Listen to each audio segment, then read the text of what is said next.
Welcome to the Talks at Google podcast, where great minds meet. I'm Lauren, bringing you this episode. Talks at Google brings the world's most influential thinkers, creators, makers, and doers all to one place. Every episode is taken from a video that can be seen at youtube.com/talksatgoogle. Pot, weed, grass.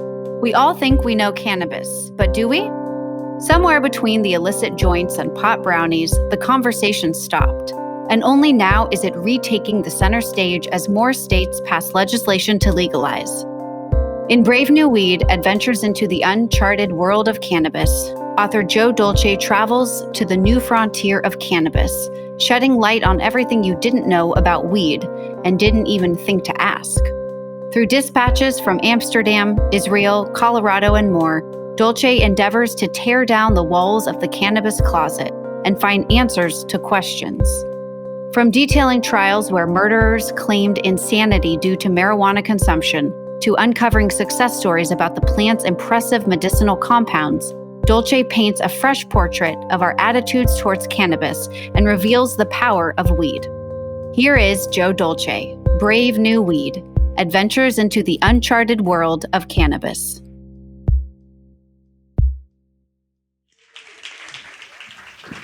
Thank you. Thank you for having me. I spent about 4 years reporting and working on this book, and people always say, what is the one thing you learned from it? And I have to say, the one thought that really comes to mind is that weed is about so much more than getting high. It's about criminal justice, it's about health, it's about wellness, it's about fairness. It's just about a range of things that it's touched over our lifetimes. So I want to talk to you a little bit about how I began this and what I did to report this book, Brave New Weed. It started with a puff. My cousin was growing something called Super Lemon Haze, and I hadn't really indulged in anything for about 15 years. At a certain point in my life, weed became too powerful, made me too unhappy, actually, made me paranoid and just uncomfortable. So I stopped. By the way, it's very easy to stop. Anyway, he gave me a little Super Lemon Haze, and I had a few puffs on it, and it was sort of like my mind was on jazz. Things started feeling and looking a little different and in a nice way, ticking along very happily. And he then brought me into his man cave and showed me some incredible macro pictures of the plant, these close-up pictures of the oils and the bracts and the colors, and it looks like underwater sea life. It was just a beautiful thing. And then he started explaining the difference between sativa and indica, and I was unaware of most of this information. And I figured if he could figure this out, living in rural New England, the whole new world had opened. So I decided to start exploring it, and I quickly realized that the myth and the fact of weed are very muddled in our lives. It took me a long time to distinguish the two. And I'll give you a few examples. Myth: weed kills brain cells. Is that true, or does it increase perception? And if the two are both true, how is that possible? Myth: weed increases chances of getting lung cancer. At the same time, certain studies have shown that it actually expands the capacity of the lungs, and the ancients used to use it for asthma. Another great myth: weed causes men to grow breasts and reduces our sperm counts. I can tell you where that came from later. Anyway, so the more I looked into it, I started moving around the country, exploring it, and I had some very good experiences, and I also had a few very uncomfortable experiences. One of which happened in Denver. I ended up in the inner sanctum of a bunch of growers and oil makers in Denver. This is around 2014, just before recreational sales were about to be legal. And I didn't really know from concentrates and shatters and dabs, these new sort of concoctions that people were making out of the weed. Does anybody here not know what a dab is? Okay, so good. I wasn't alone. It's a concentrate. They basically take the plant matter and separate it from the oil. So what you've got is a very concentrated bit of oil. if the strongest flower is 30% THC, a dab is about 70 to 80% THC. It's a very strong thing. And typically you take a quinoa seed size and you put it on a hot nail and you inhale it, and that's your experience. Well, I was with these guys for about a week, and it was a really fascinating experience because they were taking me to edible makers and oil makers and showing me how all these new products were being refined and used. And the problem they were having in Denver at the time was that there wasn't enough oil. No one had enough product to make all the things they wanted to make. So it occurs to me that I'm sort of sitting in the middle of a boom waiting to happen, and the guys I'm watching are sort of the Steve Jobs and the Steve Wozniak of the weed world. They're doing these things. They don't care about the law. They don't care about money. They're doing this because they really want to be doing this. So at the end of these 4 or 5 days, they say to me, want to try a dab? And I'd been around a lot of secondhand smoke during that period, and I said, sure, why not? And they gave me a dab, and you're laughing at me. They gave me a dab that was the size of a sesame seed, not a quinoa seed, so maybe 3 times as big. I was a little unaware of it at the time. Anyway, I tried it, and it was fine, and it was nice, and we went out to dinner, and I'm in the restaurant, and I'm trying to read the menu, and the words are really dancing off the page. I couldn't bring the menu into focus. And then the floor of the restaurant starts feeling like this, like a boat in crashing waves. And I know this is not going to end well. The last time I felt like this, I was in my 20s, and I'd been seeing an older woman at the time, and I was about to tell her that I thought I was gay. And before I had that opportunity, we had smoked something from Hawaii that she had, and she told me she was pregnant with my child. And I was in the bathroom vomiting. And I thought this was an emotional response to too much bad news at one moment. But that night in Denver, I realized that was not the case at all. And I had to leave the restaurant, and I went outside, and it was very uncomfortable and very messy. And I puked for about a half hour on the street. And I was humiliated. I felt terrible about this. And I got home and had another very uncomfortable evening, trying to get to sleep, and woke up the next day and what the hell happened? Weed is supposed to be anti-nausea, and here I had this violent response. And I started looking, I started Googling, and really there was more myth and many, many, many different suppositions as to what happened. I couldn't find the answer. So my next port of call was to Israel, because Israel has been the capital of cannabis research since 1964. And why? Of course, why? In the 1960s, the US government scheduled cannabis as a Schedule I drug, classified as Schedule I drug, which means it has no medical benefit and is highly addictive. The main problem with that, however, besides all sorts of people going to jail for possession, is that it has really tied research up in red tape, and it's been almost impossible for American researchers to look at anything about the positive or healing or biochemical aspects of what's happening with this plant. Most of the research in America is done through the National Institutes of Drug Abuse, which is to find out the abuse problems that weed cause. And they're quite responsible for the idea of man boobs and low sperm counts. So I get to Israel, and I get to the labs of a man named Dr. Raphael Meshulam, who in 1964 discovered what made weed psychoactive. There's 2 components. The majority, one is THC, which is responsible for the high, and the other is something called CBD, which is largely responsible for the healing. It's highly anti-inflammatory. And he has been looking at this and experimenting and exploring this world really for the last 50 years. By the way, the average age of his scientists is about 73. And most of them have never seen or touched the plant. They're used to dealing with chemicals in bottles. It's a very fascinating experience. And what happened was really interesting. In the 1980s, they discovered a system of receptors throughout the body that cannabinoids respond to.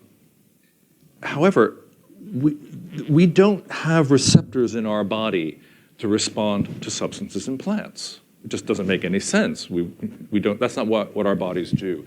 So they began looking for the chemicals in the brain that trigger these receptors. And in fact, they found them. They found two main chemicals. And when they named them, nice names, they named one anandamide, after the Hindu name Ananda, which means bliss. And that is what THC mimics. And they named the other one, much less poetically, 2AG, which is what CBD mimics. And then they discovered what these chemicals do. And the endocannabinoid system, which is like it's hard to imagine receptor systems. We don't feel them. We don't really think about them in our bodies. This system regulates homeostasis. It keeps the body in balance. And there's another system of receptors that you might be more familiar with that are called endorphins. And it's a very good metaphor because endorphins produce, there's dopamine, serotonin, these sort of chemicals. But there's another plant that mimics the endorphins that our bodies produce, and it's called opium. And here's the big difference between opium and cannabis. In opium, there are receptors in the part of the brain cells that control the heart and the lungs, which means when you take too much opium, the brain starts freaking out and it shuts down those centers and then you die. Cannabis, there are no cannabinoid receptors in that part of the brainstem. So nothing with the heart, nothing with the lungs, which is why, in fact, no one has ever died from an overdose of cannabis, ever, in the history of recorded time. Very fascinating, I think. So they eventually learned that this homeostasis that keeps the body in balance is responsible for 5 main functions. And anyone who's ever used cannabis will know some of them: sleep, rest, hunger, protecting the external organs, and forgetting. So forgetting is really fascinating because it helps us make sense of our world. If we were to absorb the amount of sensory data coming at us, just even on the subway, we would go crazy. Cannabis really helps us edit, forget.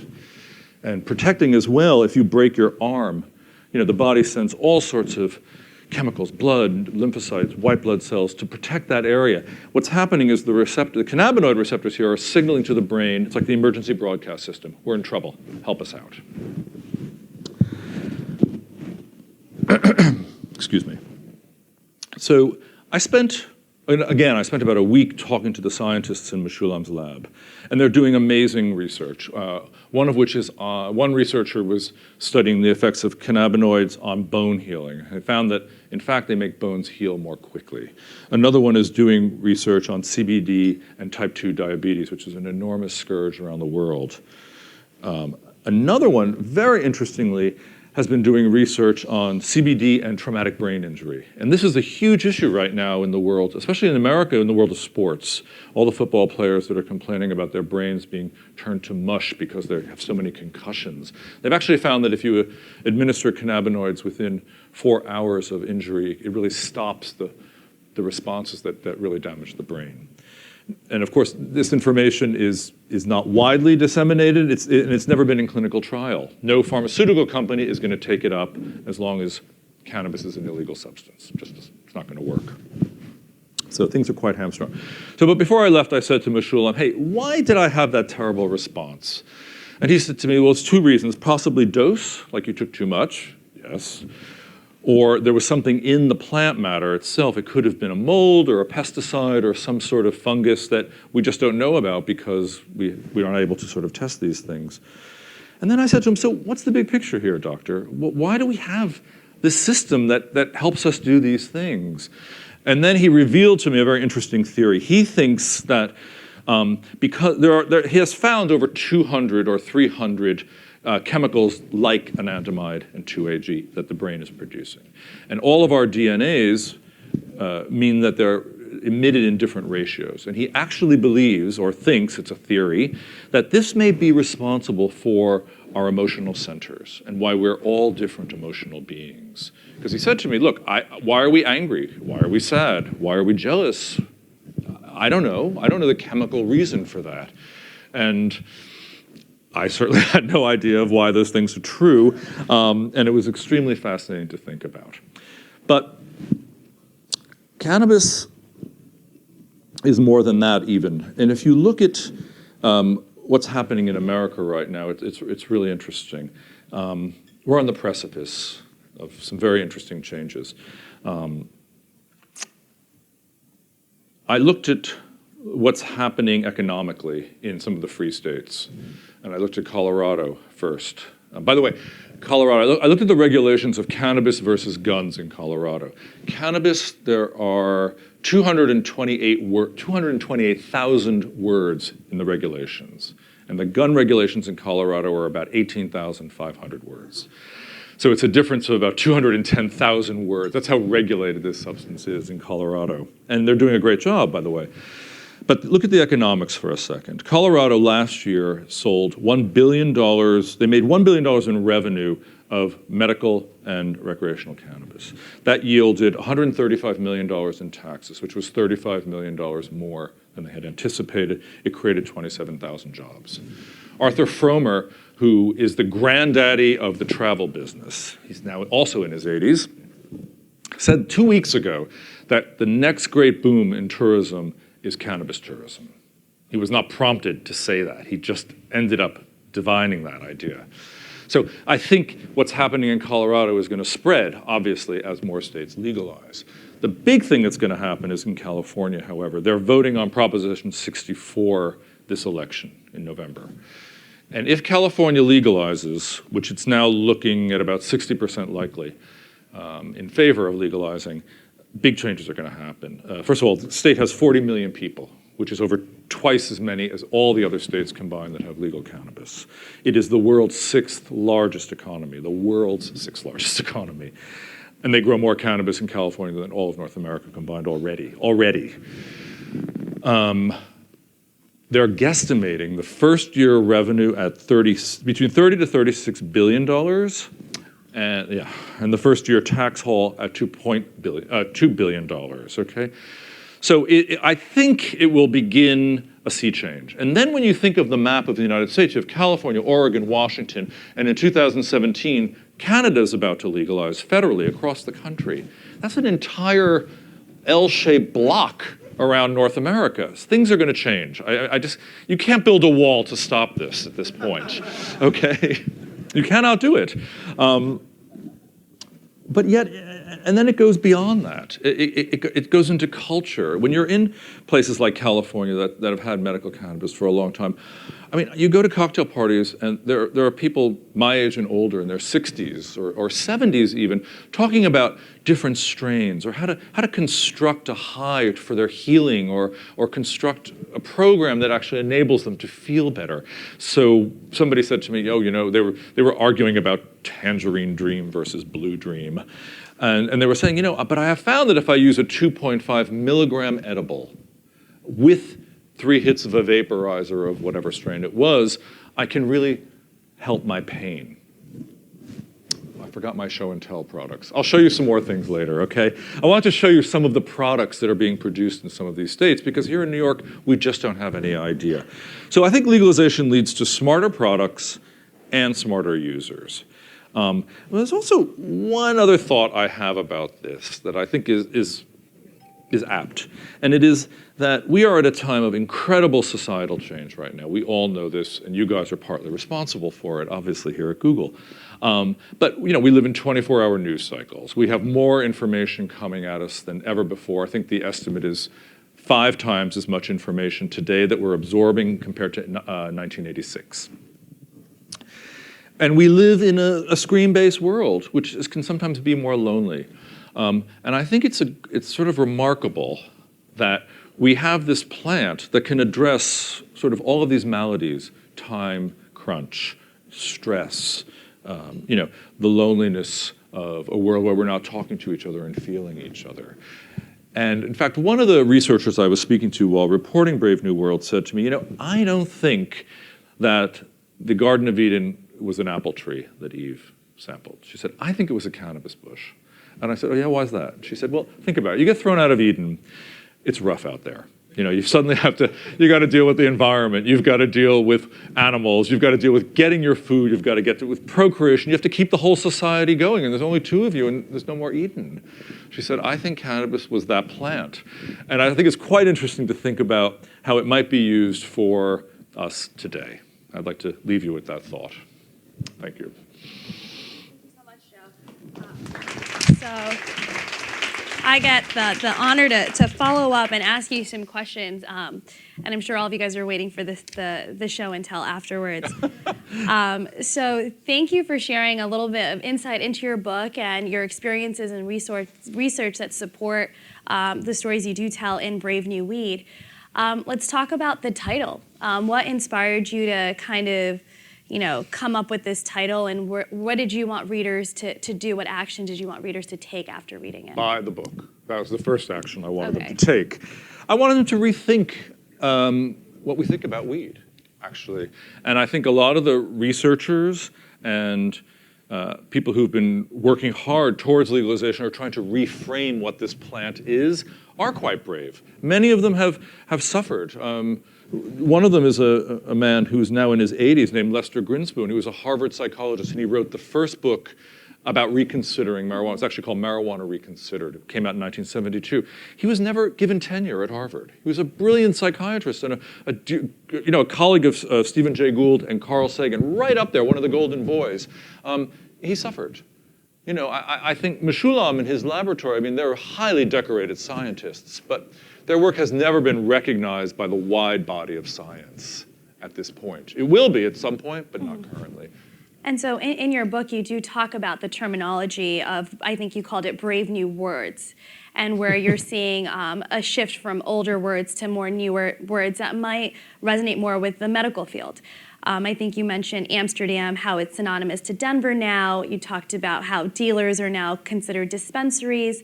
Can you talk about that shift or the trend that you think we're kind of seeing around cannabis and weed in general? Yeah, it's called normalization. It's called taking something that has been vilified and made illegal and stigmatized and mythologized to a large extent, and trying to look at the data, trying to look at the science around it. Even though it's been very difficult to do science in the United States, there have been over 10,000 studies done on the chemistry, the biochemistry, the effects on cancer, the effects on pain, so many different injuries, PTSD, that really show potential, real potential. Again, once this information is more widely dispersed, I think it's impossible not to rethink what this plant is. It was one of the great revelations to me. I was so surprised at how hoodwinked I had been. Even though I didn't think it was bad for me, I never thought it could possibly be considered a wellness product, that people could actually use it to feel better. And believe me, having been now to California, Washington, Colorado, all these places, I know that's what people are doing.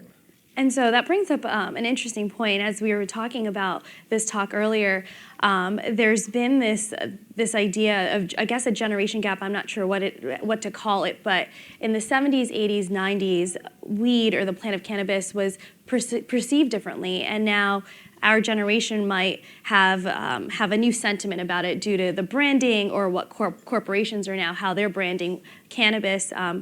What do you think we could be doing as a society to make this movement more powerful, or how can we drive it? Vote. If you live in any of the states where there's a ballot initiative, especially if you're in California, be sure you're registered and go vote for Proposition 64. I think read about it. You don't have to read my book. You could read many other books and read the experience of people who've been exploring it medically in all sorts of different ways. It's impossible to really look at it and keep thinking of it as this dangerous killer substance. I think, just like alcohol, I think 10% of the people are going to overuse any substance. But it doesn't, even if you compare it to alcohol, it doesn't have the same ramifications. There's no disintegration of the organs. It's not tied to violent crime. It's not tied to rape and all sorts of other terrible maladies that alcohol is tied to. And listen, I drink also. I don't think we should be banning any substance, frankly.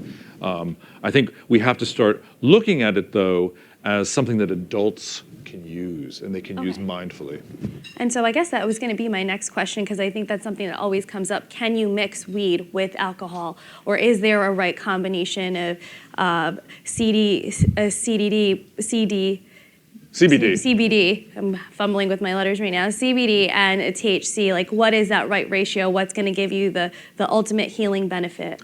It's a very good question, and I don't think we quite know, but I can tell you this. In the plant in the 1970s, nobody here is old enough to remember, there was an equal balance of CBD to THC. It was a 1-to-1 ratio. And what happened, really Ronald Reagan is responsible for the power of pot today, because when he turned the war on drugs nuclear in the 1980s, a lot of those growers did one of two things. They went to Amsterdam to continue plying their craft, or they moved indoors in California, or they hid the bushes under trees. And they had to change, they had to do selective breeding. They had to grow plants that were more powerful and shorter. And in the process of doing this, they would get this plant that had CBD in it, and it wasn't very strong. CBD and THC are like an old married couple. They fight a lot, okay? But they also get along quite well, and they modulate each other. When they started breeding for THC alone, they made pot really strong, and they took away that life jacket of CBD, right? So now we're starting to reintegrate CBD back into the plant, and I find that a very comforting thought, because it's a gentler plant. We will have standards at a certain point. Someone will figure out how to make standards of cannabinoids just as they have with alcohol. So we know, we don't do any math. We know a shot is equal to a 6-ounce glass of wine is equal to a 12-ounce bottle of beer, right? We know this intuitively at this point. You can monitor, you can be an adult about your usage. You know when to stop. That's one of the problems with the illegal state of cannabis is we don't have these methods. We don't know dosage. We only in certain states is testing even available, so you can then see what are the components of what you're buying, what you're taking. The blindness is a real problem, and I think when consumers are uneducated, they don't have a real chance. I know that in your book you also talk about being in the right environment. So what are some best practices for somebody that wanted to indulge in one of these? You talked about the right state, the right place, and the right awareness. I remembered your other question, mixing with alcohol. I personally don't find them that friendly together. I think they're doing different things. I'm not sure why chemically. Other people may have different experiences. I don't know. But I think the idea that you use cannabis to go out and have a great wild time is sort of crazy, actually. To me, it's a thing that engenders intimacy and can be very, obviously music taste sounds beautiful with it, more enhanced, as does food. Cannabis seems to be a sensory enhancer, and I think it's worth cultivating that. I remember when I was writing the book, It's a lonely experience, and it's torture sometimes, and I would reward myself at 4 o'clock when I was done working by taking just a few vapor hits and going for a bike ride. I was at the beach working, and I remember just biking and smelling the pine trees more vividly, and feeling the wind on my skin differently, and then stopping after 20 or 30 miles, and then eating and how good that food really tasted. And it just helped me get a different frame on things. It's not a cure, it's not a miracle, it's not any of that, okay? It's a portal, I think, a rather small portal, through which you can view your life a little differently. Before we open the floor for questions, I'm sure everyone has a ton for you. There was some recent news in the press about some of the corporations like Philip Morris that are making some different movements towards the inroads towards cannibalization. I guess let's talk about some stats we had. In 2014, Philip Morris spent millions of dollars lobbying against keeping marijuana illegal. And then in 40 million, was it 80? I think it was 80 million, yeah. Not sourced. And then in 2015, they actually were spending money to advocate being able to transport marijuana from one state to another. How do you feel about, these companies kind of going around protocol to kind of get into the business before it's like widely legal? Well, I feel badly about it. However, we are in America, and we are a capitalist society, so it's inevitable. I think what's interesting is in California, for example, the proposition, the ballot initiative, has a 5-year window before corporations can begin, and they're doing that intentionally. They're doing that so private, small growers and makers can consolidate their markets first before the big companies come and suck them up. But eventually, I think it's going to end up like beer, frankly, which is you'll have your big Anheuser-Busch's, you'll have your big, you name them, Coors, and then you're always going to have 20% of the market that is making that Allagash White or that IPA, and you're going to have 20% of the people who prefer those sun-grown organic strains from Humboldt County or Mendocino County versus the more industrial produced, probably less expensive stuff in the world. So I think this is the way America works. This is the way America rolls. I think the reason they all want federal legalization is to enable a bigger market. I mean, it's ridiculous right now. You have to, if you're a maker and you're in Colorado, you have to have a plant in Colorado, a plant in California, a plant in Oregon. You cannot move across state lines. This is not the way things work in this country effectively. So I think that's why they're making this big push. And so where do you think that's going to take the revenue or the money that's coming from those states? Do you think that's going to affect the overall revenue that weed is generating? What do you mean? Like in terms of if these big companies are going to come in and sell weed as if they sell like a pack of cigarettes, do you think that's going to impact the smaller businesses or what? What do you think that's I'm sure there'll be consolidation. I'm sure this is the beginning of something, and there's going to be all sorts of ramifications that we can predict based on the past and that we can't predict. I can tell you this, though. I mean, I will say I looked at some stats from other countries, and this is interesting health-wise. So Holland's had decriminalized cannabis for 40 years. Portugal has had all drugs decriminalized since 2002. So what happens in terms of use is very interesting. Both cultures say there's a slight uptick in use among all demographics as soon as decriminalization happens. But it levels off. It levels off to a level that's equal, or in the case of Holland, teen use is the lowest in Holland of any other country in Europe. Wow. I think it's just demystified it completely, and they're not interested. Okay. They're doing other things. It's too common, it's too regular. It's just too common, exactly. But the other beautiful thing that's happened, though, in Portugal is that they couldn't afford imprisoning people. Okay. So they had to stop imprisoning drug offenders and drug users. And that's major in this country. We have a terrible situation of over 800,000 people, mostly black men or men of color, in jail for possession. And it's outmoded, it's inefficient, it ruins lives, it doesn't treat lives. So if we could sort of stop that and move into a more treatment model, I think our society would be a healthier society. Yeah, I can totally support that. Good. Definitely agree. So anybody who's in California or Massachusetts or Maine or wherever there's a ballot initiative has a choice to vote this election, and they should think about that. They may not all be ballot initiatives, but options. And so on that note, what we'll do is we have 2 mics here. If you guys have any questions for Joe, please go up to the mic and ask a question. Hey, thanks for the talk. It was Hi. super interesting. Thank you. First, a comment. You mentioned people in California, post-medical, talking about weed strains at cocktail parties and stuff. I grew up in California. It's kind of always been like that. And secondly, a lot of what you might call like pro-marijuana press and articles and stuff talks about, like, if you read it, it looks like weed is good for everything and bad for nothing. Does that seem realistic? No. Okay. No, it's highly unrealistic. It's the product of prohibition, I think. I think in prohibition, you're always fighting against something, and it's very hard to step back and look. And that's why my very negative experience with weed in the beginning of this project was, I think, helpful, because I had to reckon with the fact that it's not always good. And, look, I've met a lot of people who've been smoking way too much weed for way too many years in the doing of this book, and there's a disconnect. They're rambling half the time. They're not, you know this. You've met people like this, I'm sure.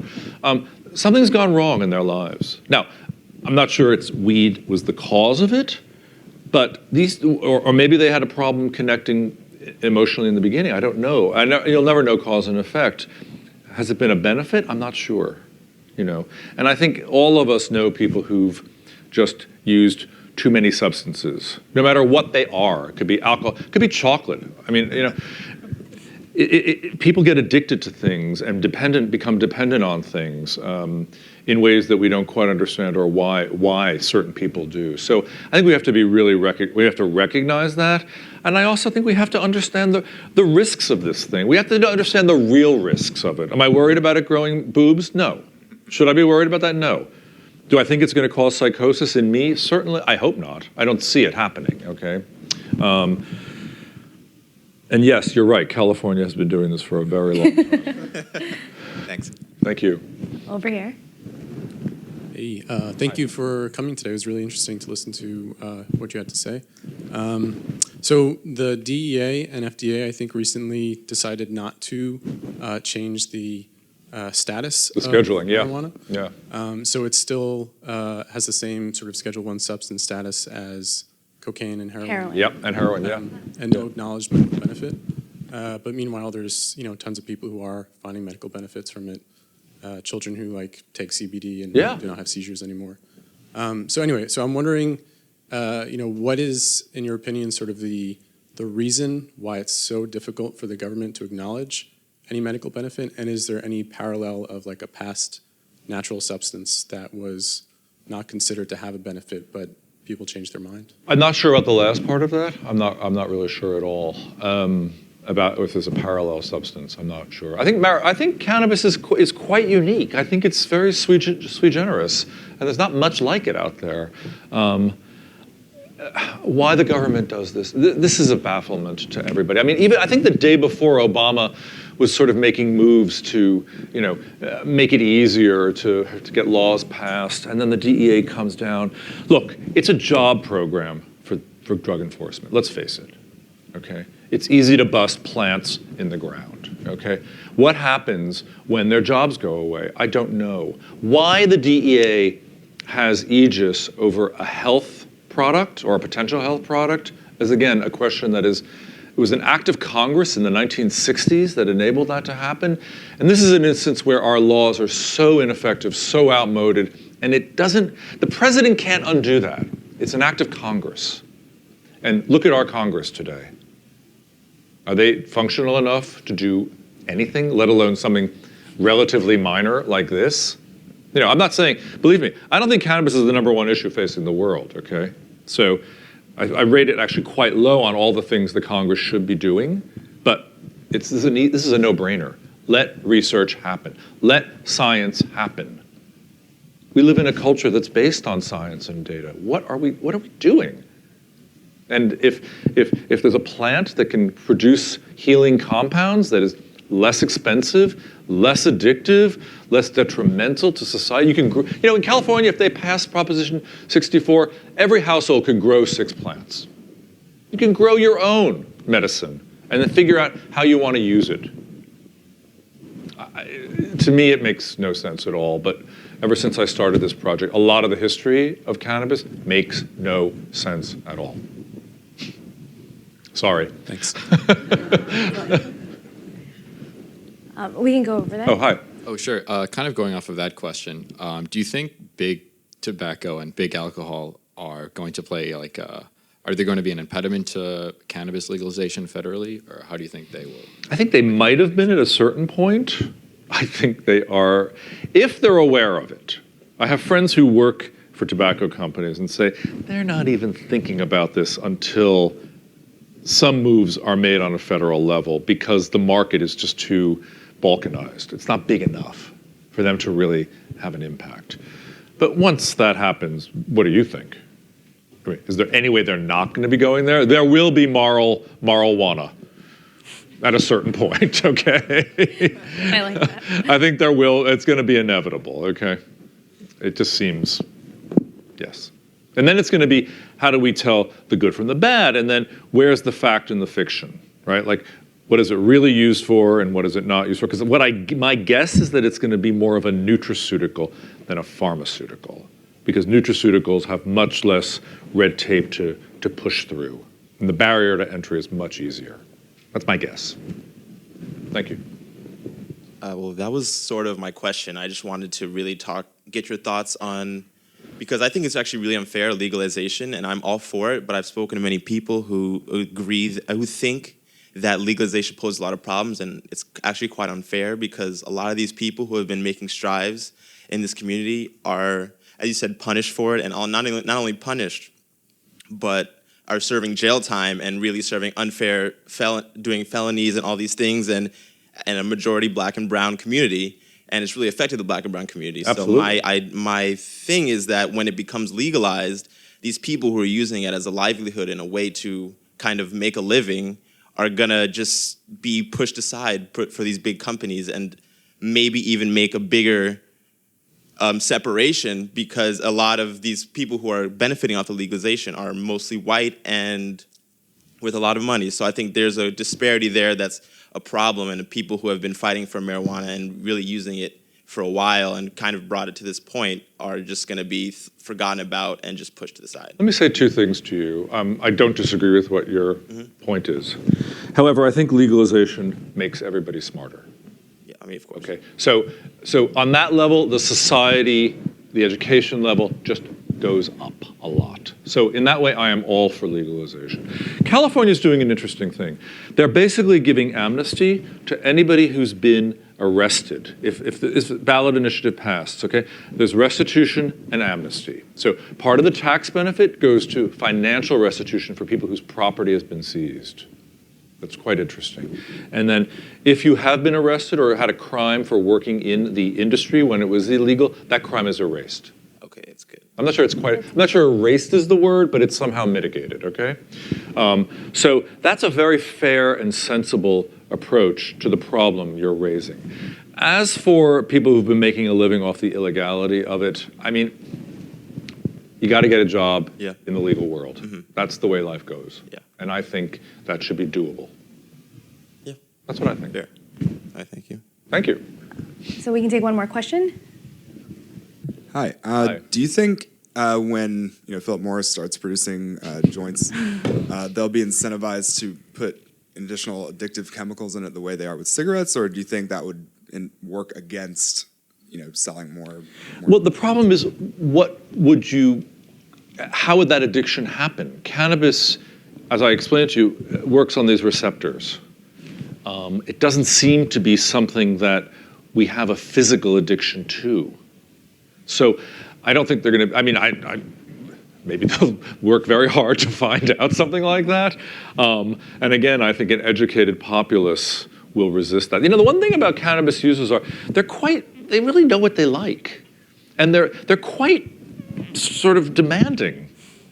And it's not only the upper tier Wall Street finance guys. I have met, people, growers from all different strata, and they can tell you the smell of certain things they like. They can tell you how they like to use it.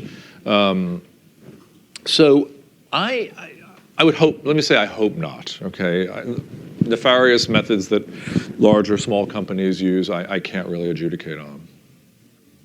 Thank you. Sure. Thank you. So we have a few minutes left. I'm going to just ask you a final question to wrap this up before you guys can all get your books. So say, hypothetically, if I'm a pretty open-minded person and I've had a tiring day at work and I go home and I want to have a strain of something, like what would you recommend for someone like that? So, that's so cute. So there's something like 13,000 strains of cannabis in the world, all of which vary depending on microclimate and soil conditions, and then your endocannabinoid system. So either the good or the bad news is you've got to find that out for yourself, okay? You can't provide some guidance or criteria or parameters around that. I really can't. No, I have found that we all have such different tastes for, the smell molecules in cannabis are very interesting. It has these pharmaceutical grade things called terpenes. Uh-huh. And some of the common ones you'll know because they're pinene, which is pine, or linalool, which is lavender, or myrcene, which is, I think it's like a sort of a fruity blueberry thing. And then there's beta-caryophyllene. That's a tongue twister, but it's the back note of black pepper or clove. Okay. And what people say is that your nose will guide you to the strain that you have an affinity for, because your body is at one. You know, in the same way that our brains produce a chemical that is bioidentical to the plant, right? That there's some sort of physiological, biological connection between what you like and what's going to suit you. I found it to be sort of true. Okay. So you're going to have to do a lot of sniffing. Yeah, I guess I have a lot of homework ahead of me. But thank you so much. This book is great. I highly recommend it. You've taught me a lot. This talk was very inspiring. So thank you, Joe, for being here. Thank you for having me. Thank you so much for having me.